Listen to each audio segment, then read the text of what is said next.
የኢትዮጵያ የውጭ ጉዳይ ሚኒስቴር ለተባበሩት መንግስታት ድርጅት የጻፈው ደብዳቤ በይዘቱ ጠንካራ ነበርም። ደብዳቤው ሀገራዊና ቀጠናዊ ጉዳዮችን የሚዳስስ ነው። ከሀገር ውስጥ የትጥቅ ትግል ግጭቶች እስከ ኢትዮ-ኤርትራ ውጥረት ድረስ የተፈጠሩና ሊፈጠሩ የሚችሉ ቀጠናዊ ስጋቶች ተካተውበታል። ላለፉት ተከታታይ ጊዜያት በኢትዮ-ኤርትራ መካከል ግጭት ይቀሰቀሳል የሚለው የስጋት ትንተና በዘርፉ ባለሙያዎች ተደጋግሞ ተሰምቷል። አሁን ያ ስጋት ከፍ ያለ ትርጉም ይዞ በመንግስት ደረጃ ደብዳቤ ተጽፎበታል። ኢትዮጵያ የውጭ ጉዳይ ሚኒስቴር ለመንግስታቱ ድርጅት ደብዳቤ መጻፉ ይታወሳል። ደብዳቤው የኢትዮጵያ የውጭ ጉዳይ ሚኒስቴር ለተመድ ኤርትራና ህወሓት ጽምዶ በሚል ጥምረት ኢትዮጵያ ላይ ጦርነት ለመክፈት እየሰሩ ነው ብሎ መውቀሱን ተከትሎ ህወሓት በደብዳቤ ምላሽ ሰጥቷል። ኤርትራ ምላሿን አሰምታለች። በተመሳሳይ ሰዓት የተሰጠው ምላሽ እንፈትሻለን።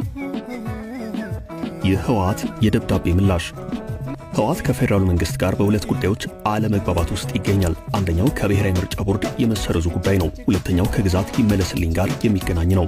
እነዚህን ቅር የተሰኘባቸውን ጉዳዮች የፕሪቶሪያው የሰላም ስምምነትንና ህገ መንግስቱን ይዞ ሲሞግት ቆይቷል። ምላሹ ግን ያረካው አይመስልም። ልዩነቱ ከዕለት ወደ ዕለት እየሰፋ መጥቶ በአሁኑ ሰዓት የፌደራሉ መንግስት ጦርነት ሊከፍትብኝ ነው በሚል ክስ ከፍ ብሎ ታይቷል። የፌደራሉ መንግስት በአንጻሩ ኤርትራና ህወሓት ጦርነት ለማወጅ በጥምረት እየሰሩ ነው ይላል። ህወሓት ይህን አስተባብሏል። የኢትዮጵያ የውጭ ጉዳይ ሚኒስቴር ለመንግስታቱ ድርጅት በጻፈው ደብዳቤ የኤርትራ መንግስትና ህወሓት ጽምዶ በሚል ጥምረት ኢትዮጵያ ላይ ጦርነት ለመክፈት እየሰሩ ይገኛሉ ብሎ መክሰሱን ተከትሎ ህወሓት በደብዳቤ ምላሽ ሰጥቷል። የምላሽ ደብዳቤውንም ለተባበሩት መንግስታት ድርጅት ልኳል። ለመንግስታቱ ድርጅት በላከው ደብዳቤ እንዲህ ብሏል።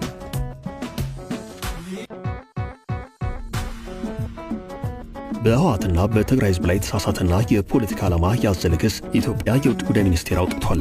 እንደዚህ ያለ የሐሰት ውንጀላ የፌደራሉ መንግስት የፕሪቶሪያውን ስምምነት በተደጋጋሚ እየጣሰ መሆኑ ትኩረት እንዲነፈገው የሚያደርግ ማዘናጊያ ነው ብሎታል።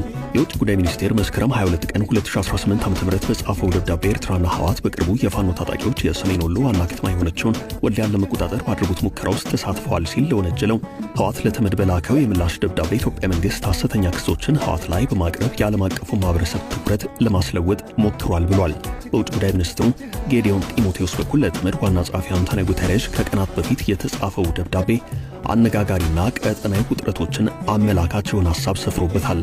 በኤርትራ መንግስትና በህወሓት አክራሪ አንጃ መካከል ያለው ጥምረት ባለፉት ጥቂት ወራት ግልጽ እየሆነ መጥቷል ያለው ደብዳቤው የባህር በር ለማግኘት ኢትዮጵያ በምታደርገው ጥረት የተነሳ ኤርትራ ስጋት እንደገባት ጠቅሶ ኢትዮጵያን የማተራመስ የመከፋፈል ዓላማ አላት ሲል ይከሳል።